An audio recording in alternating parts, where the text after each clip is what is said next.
हे राधे राधे, जय श्री कृष्णा। हाँ तो मेरे भाइयों, आप लोग कैसे हैं? प्रभु जी की कृपा से आप लोग तो बिल्कुल ही आनंदमय होंगे, क्योंकि जो भगवान के सानिध्य में रहता है उसको खुशी अपने आप भगवान देते हैं। गोपाल जी उसके घर में खुशियों की बरसात करते हैं। आइए आपको गोपाल जी के चरणों के माध्यम से आज ले चलते हैं वृंदावन की पावन भूमि पर, जहां एक युवक था, उसका नाम था अनिरुद्ध। अनिरुद्ध के पास सब कुछ था, अच्छा घर था, अच्छा परिवार था, धन था, सम्मान था, फिर भी उसके चेहरे पर मुस्कान नहीं रहता था। वह रोज सोचता था कि अगर मेरे पास थोड़ा सा धन हो जाए, अगर लोग मेरी तारीफ करने लगें, अगर मेरा जीवन वैसा होता जैसा मैं चाहता हूं, तो जरूर मुझे खुशी अनुभव होता।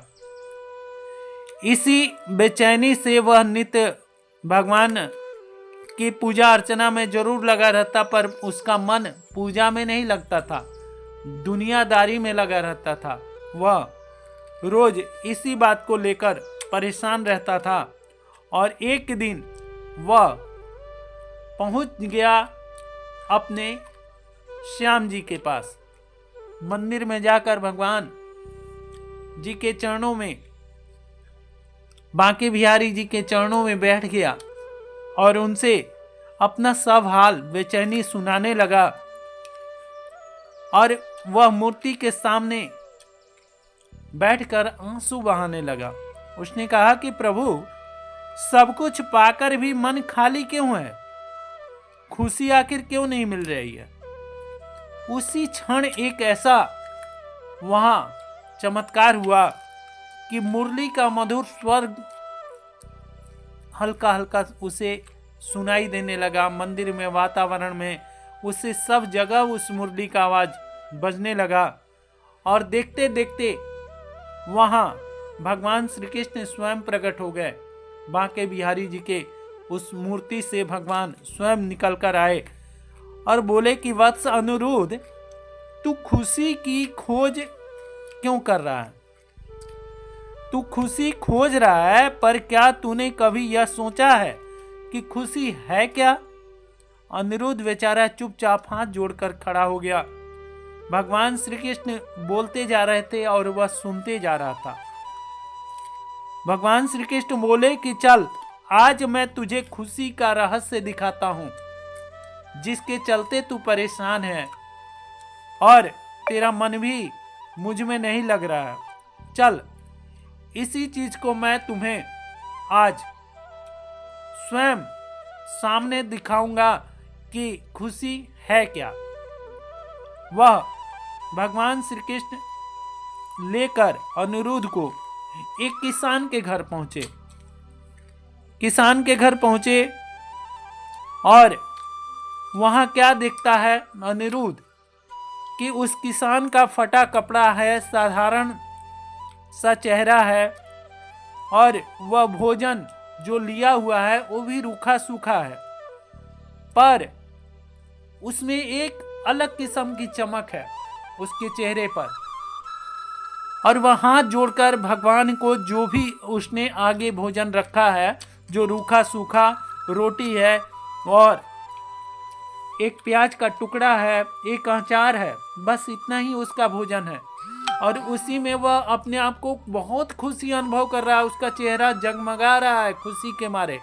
और वह भगवान जी को, कान्हा जी को पुकार रहा है कि हे प्रभु, देखिए आप कितना बड़ा मेरे ऊपर एहसान किए हैं कि इतना सुंदर भोजन मेरे लिए प्रस्तुत किए हैं।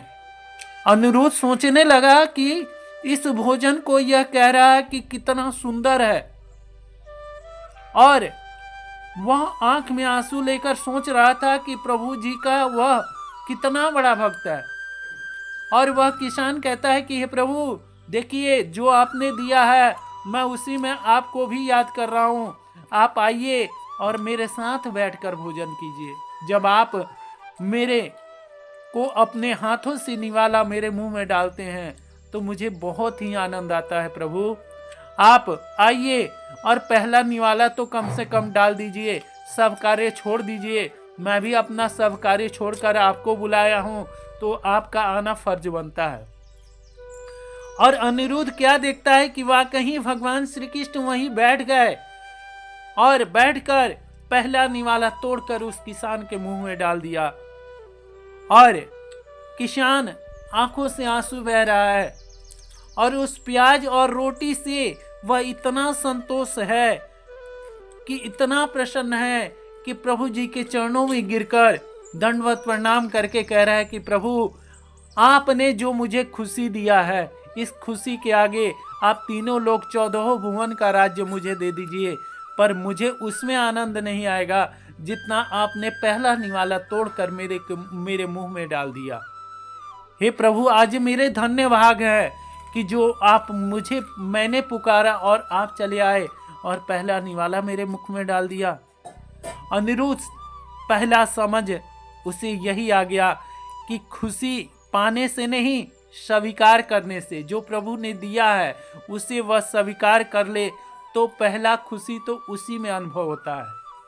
और वहां से भगवान श्री कृष्ण अनिरुद्ध का हाथ पकड़े कहते हैं कि चलो अब ही आगे दिखाता हूं कि असली खुशी क्या है। और वहां से लेकर दूसरी खुशी के लिए फिर एक विधवा के घर भगवान पहुंचे।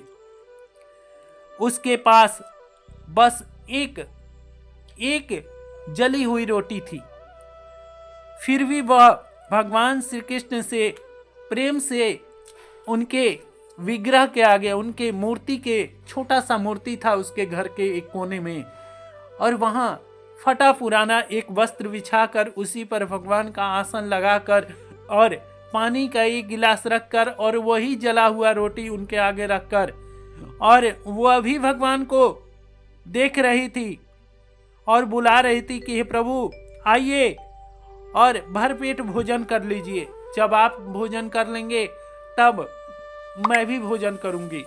मैं भी सुबह से कुछ खाई नहीं हूं, क्योंकि यही मुझे मिला हुआ है। प्रभु, मैं जब तक आपको नहीं खिलाऊंगी तब तक मैं कैसे खाऊंगी।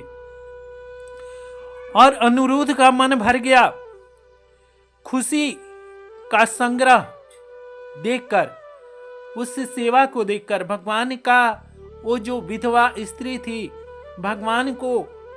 भगवान के उस विग्रह को उठाकर गोदी में ले ली, जैसे कि मैया अपने कान्हा जी को लेकर और भगवान का लाड प्यार करती है, वैसे ही वो लाड प्यार कर रही हैं। आंखों से आंसू बह रहा है।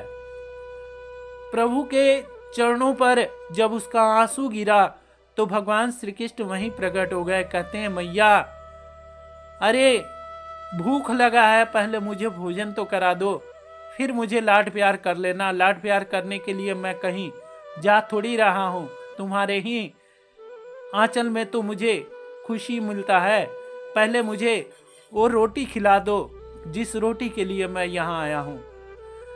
और वह विधवा स्त्री रोते रोते भगवान को वह जली हुई रोटी आगे कर दी। भगवान बड़े प्रेम से उसका भोग लगा रहे हैं और भोग लगाकर और कहे कि माता अब मेरा पेट जाकर भर गया और अब मुझे जाने की आज्ञा दो। भगवान जो सबको आज्ञा देते हैं, वह भगवान उस माता से आज्ञा मांग रहे हैं। और वह बोली कि ठीक है बेटा, जाओ और आगे तुम्हें बहुत सा कार्य करना है। और वह वहां से भगवान उठे और अनिरुद्ध से पूछे कि हे अनिरुद्ध, यहाँ समझ आया? वह बोले कि हाँ प्रभु, यहाँ मुझे एक ही चीज दिखाई दिया कि इस बुढ़िया माता को खुशी आपकी सेवा में मिला। चलो आगे चलते हैं और तीसरा रहस्य मैं तुम्हें समझाने जा रहा हूं। श्री कृष्ण जी अनिरुद्ध जी को एक नदी के किनारे ले गए। एक युवक पत्थरों से भरी गठरी उठाए थक गया था। श्री कृष्ण बोले कि ये पत्थर है, इसकी इच्छा जितनी ज्यादा अपेक्षा उतना ज्यादा दुख। अनिरुद्ध के मन में मन ही मन समझ रहा था और पहचान रहा था। भगवान बोले कि यह पत्थर एक युवक नहीं है, उसमें पहले तुम अपने आप को देखो। वह अनिरुद्ध बड़े ध्यान से देखा तो क्या देखता कि स्वयं मैं ही हूं, मेरी ही छवि है। और वह पत्थर का गठरी जो उसने माथे पर रखकर और अपने आप को तलमलाता हुआ चलता देख रहा था। तो भगवान श्री कृष्ण बोले कि वह पत्थर की गठरी जानते हो क्या है? तो कहते हैं क्या? तो कहते हैं उस गठरी को तो खोलो। तो गठरी को जब उसने खोला तो क्या देखता है कि दुनिया का जितना माया भगवान ने उसे समर्पित किया था, धन के रूप में, परिवार के रूप में और दूसरों से सम्मान के रूप में, वह सब उस गठरी में बांध कर और अपने माथे पर रख कर और तलमला रहा था, गिर रहा था, उठ रहा था और बड़े भारी बोझ को वह लेकर इधर उधर भटक रहा था।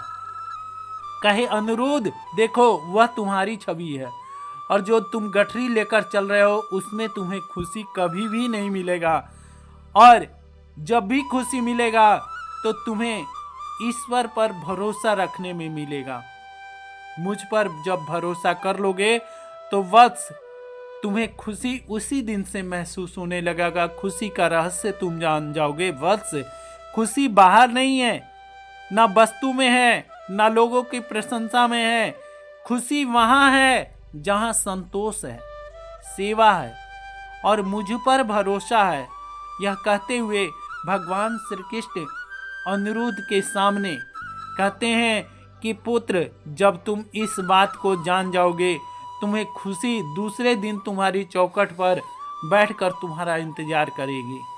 और यह कहते हुए भगवान वहां से अदृश्य हो गए और अनिरुद्ध की आंखों में आंसू बह रहे थे, पर ये आंसू दुख के नहीं थे, बोध के थे।